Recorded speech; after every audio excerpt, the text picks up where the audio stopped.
가벼운 학습지로 스페인 공부를 시작한 지 벌써 11개월 차가 되었습니다. 이번 달에는 41주부터 44주차짜리 강의까지 학습을 했습니다. 41주차부터 어떤 내용들을 학습했는지 한번 간단히 살펴보도록 하겠습니다. 벌써 41주차. 우선 내용들을 보면 테마별로 주차 학습이 진행이 되고요.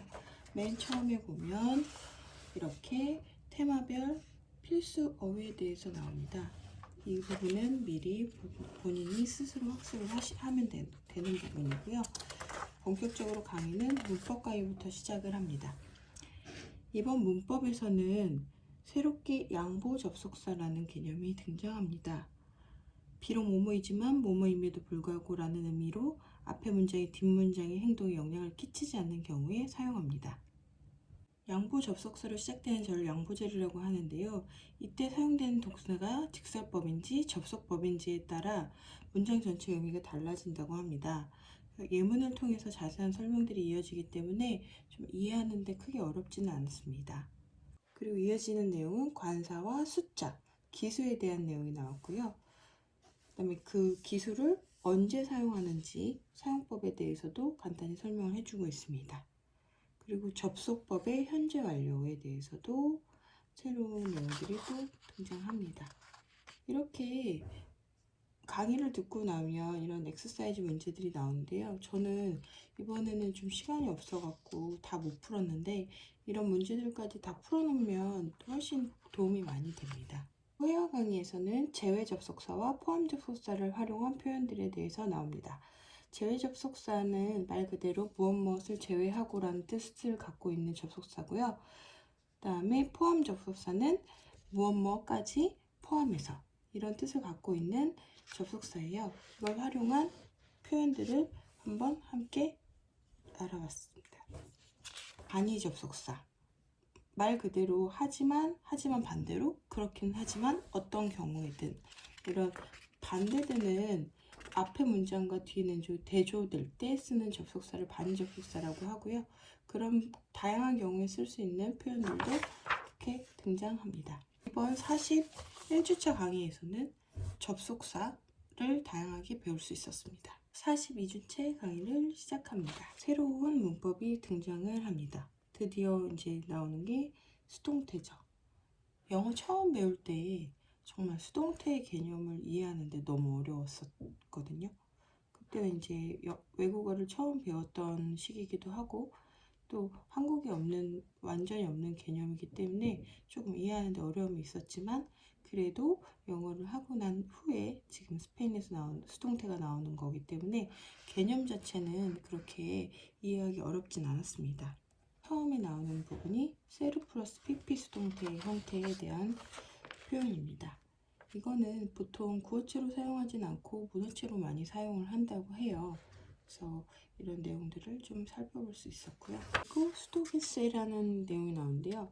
이거는 세르 플러스 PP 형태는 영어랑 비슷한 수동태이지만 지금 나오는 수동에세는 스페인 고유의 문법이라고 합니다.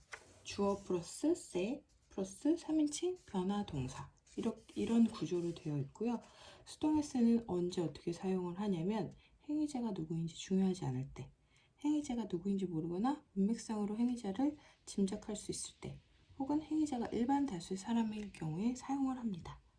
그래서 수동에세와 세르 플러스 PP 형식의 차이점에 대해서도 간단하게 설명을 드릴 수 있었습니다. 아무런 주어 없이 세 플러스 3인칭 단수 변화 동사 형태를 가진 문장의 구조를 무인칭의 세라고 합니다.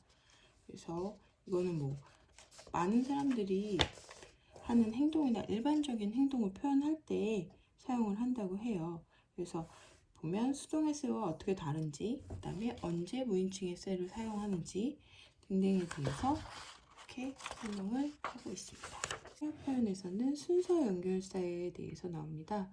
문단이나 연설을 시작할 때, 중간에 정리를 할 때, 주제나 화제를 바꿀 때 쓰는 표현들, 그 다음에 강조하고 마칠 때 쓰는 표현들을 배울 수 있습니다. 41주차와 42주차 강의는 조금 강의 내용도 많고 어려웠다면 43주차 강의는 약간 쉬어가는 개념이라고 할 수 있습니다. 문법 내용을 살펴보면 관사와 함께 사용하는 지명에 대해서 나오는데요. 일반적인 경우, 그다음에 정관사를 사용할 수 있는 경우, 그다음에 정관사를 항상 사용하는 국가 도시명, 그다음에 정관사를 항상 사용해야 하는 지명들이나 이런 부분들에 대해서 설명을 해주고 있어요. 성에 따라 의미가 달라지는 명사들에 대해서도 예시가 나와 있습니다. 세르++ pp에 대한 수동태에 대해서 배웠는데요. 이번에는 에스타르 플러스 pp에 대한 수동태가 나오고 이 두 개의 차이점에 대해서도 배울 수 있습니다. 마지막으로는 수동태와 능동태를 비교하는 것으로 마무리를 합니다. 그리고 회화 강의 역시 조금 간단했는데요. 이번 강의에서는 표현 속에 숨겨진 의미들, 그 다음에 말줄임 표현들에 대해서 배웠어요. 그리고 4일차 강의에서는 보통 듣기가 나오고요. 그 다음에 5일차 강의에서는 이렇게 문화에 대해서 설명이 나오기 때문에 스페인이나 남미권 문화에 대해서 재미난 얘기들을 배울 수가 있으니 한 번씩 꼭 읽어보고 공부를 해보면 더 도움이 될 것 같습니다. 네, 드디어 이번 달의 마지막 주 강의입니다. 문법에서는 영양동사와 접속법 사용법에 대해서 나오는데요. 주절의 동사가 영양동사일 경우, 즉 어떠한 행동으로 초대하는 동사일 경우, 종속절의 동사는 접속사로 사용해야 됩니다. 영양동사의 종류에 대해서 이렇게 나오는데요. 요청할 때 쓰이는 것, 희망이나 필요사항을 얘기할 때 쓰는 것, 명령에 따라 쓰는 것, 이렇게 동사의 종류가 있으면, 그리고 금지, 허락, 추천, 원인, 결과 등의 뜻으로 분류가 됩니다. 동사의 역할에 따라 접속법이나 직설법을 사용하는 내용들을 이렇게 조금씩 달라지는 것들에 대해서도 나옵니다. 의문, 의심, 가능성의 표현과 접속법. 발생할지 안 할지 모르는 행동에 대한 의문과 가능성을 표현할 때도 접속법을 사용하는데요. 반대로 확실한 행동에 대해서는 직설법을 사용합니다.